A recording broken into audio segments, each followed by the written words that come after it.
think where the leverage really not on the 49ers side? Because we'll see. Well, let's move into that. Obviously, you can't stick to the script, Jose, but let's let's transition into going from going from the team's perspective to how's Deebo and his team moving into negotiations. And Kylie Young kind of is already speaking on behalf of Deebo. True, but Deebo's different. He's a home run hitter who's versatile, can take it to the crib anytime or anywhere he touches the rock. So where the team might be coming in and saying, hey, your position isn't necessarily as impactful as a left tackle, quarterback, or, all these other positions.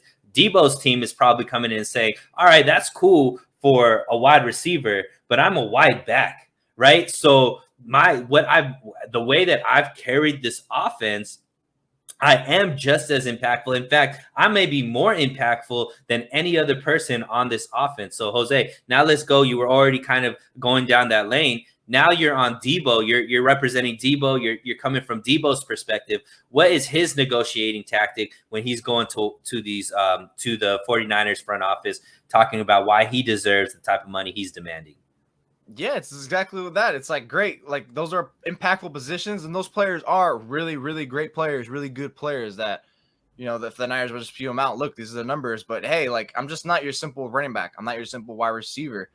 I'm a wide back. I'm an offensive weapon. Did you not see me out there in the second half of the season? I'm literally a large reason why we made it to the playoffs. And as soon as you didn't give me the ball, things went stagnant. Where I was the number one, Elijah Mitchell was my number two. And, so it was pretty much me, a unique weapon. So if the 49ers want to go that route, which I think they're going to go, try to lean more towards that running back number, because that's pretty much where he has most success. Deebo's camp is just going to counter, and this is where I think the negotiation gets tricky, where he's going to say, look, hey, I think the fact that I can do both at a very high level and be an all-pro says more than that.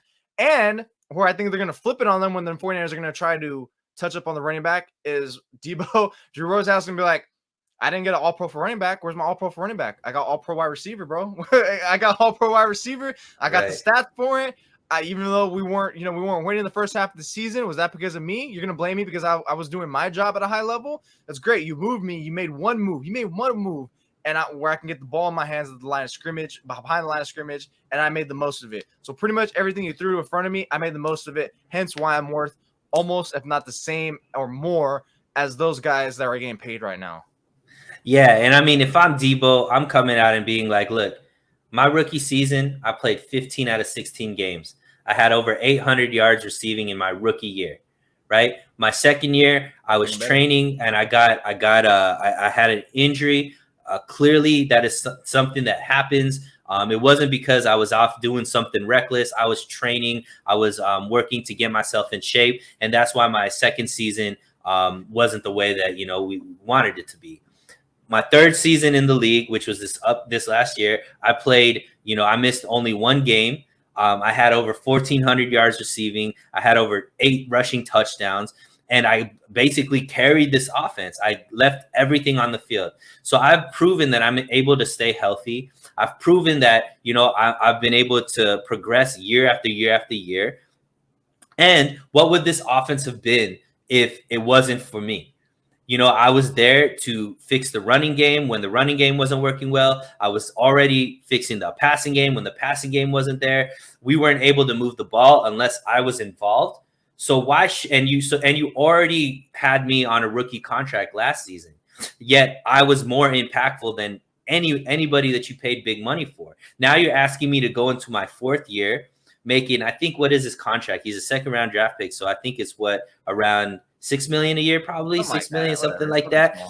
So he's looking at it and saying, why should I go out here and play at the style of football that I play and do the things that I do when you're paying me less than, guys that are sitting on the bench, not even doing anything that like I do. You're paying a fullback who doesn't have nearly the impact that I have moving this offense, much more than you're paying me, right? So and if I'm Deebo, I'm saying, look, George Kittle has more injury issues than I do, and you were willing to give him you were willing to make him the highest paid at his position, and you even extended him this season to give him even more guaranteed money, even though he's still not been able to prove that he could stay healthy for a full season as well. So miss me with all of that. It's because I'm not a healthy player. You've been able to pay guys much better. Jimmy has been in and out of the lineup. That gave you no pause to give him the type of money that you gave him, and you're still paying him even though he's not even going to be the starter. You still have him on the books for $27 million this year. So it's like, you can miss me with all of that. Oh, I'm not healthy. I'm not this. I'm not that. How are you going to replace my production without me? And why should I have to sit here and beg for money when you know I'm already underpaid? So I'm not sitting here and saying I deserve this type of money because I'm just pulling numbers out of the air. You just saw a Christian Kirk get offered 21 million APY. You just saw Brandon Cooks be given, money at 20 APY. You saw Devontae Adams get a big contract. You saw Tyreek Hill get a big contract. It's just the market at this point. I am one of the best wide receivers in the game. The best wide receivers are getting paid this much money, and I deserve to be paid this much money at the time. And if I'm Deebo, that's how I'm negotiating with the 49ers. And if I'm the 49ers, I'm flipping. That's great, Deebo. You did it for 1 year. No, we're still on Deebo. So tell me more about what Deebo's doing. I know, but that's so hard. It's hard to go both. Thank you, Callie Young. If you're Deebo, you're exactly nailing that points. You're hitting on that. And I think ultimately, so even if the 49ers use that comeback, which it's gonna work, to a degree at least, I think. You're right, because Tavarius is saying the same thing. Sub guys, if I'm the 49ers, I'm not paying Deebo this offseason. I have to see how he plays this year. If I'm Deebo, I want my money now due to me being 27 and injury prone. So go ahead. With the 49ers, if you're the 49ers, would you want to let him play out your final year of the deal? You can't do that. I don't think you can do that. People say like, why not? He's under contract. You franchise tag him. It's like, all right, you're gonna franchise tag him, and then you already pissed him off by letting him play on the final year of your deal, and you're gonna franchise tag him. That's literally the two most ultimate disrespect FU things you could do to a star player in this league, especially if he actually does do similar in 2022 that he did last season. So to me, I don't think you can let him play the last year of the extension, even though I pointed that out. But to me, I think the 49ers aren't big franchise taggers. I don't think they've even used the franchise tag in. Have they even used it for this regime? I don't know if they've even used it on. Yeah, I don't think they've used it on a player outside of Robbie Gould ever. Like, plus, I don't think they want to do that because if they franchise tag it, they got to do it at a number that's not something they control. I mean, they know what it is, but it's not a number that they can set. They have to do the league averages, which he's going to be hella highly paid. But I digress. I just think that's where you're going to have Deebo's side that stems on where he's going to put his feet in the sand and say, if I don't show up and if I want to trade, what are you going to do? And that's when the Niners are going to be like, hey, only 1 year, we're only going to pay you this. But I think ultimately that's where I think the leverage is more so on Deebo's side in this case, is the fact that he could demand a trade, stop, slam, and he can't get the way he wants. The star players, a lot of times when they demand the trade, almost get what they want. It's becoming a little bit more NBA-esque the last 3 to 4 years in the NFL, where if you're like a star player, if you do enough kicking and streaming and pull the right buttons, you're going to get traded.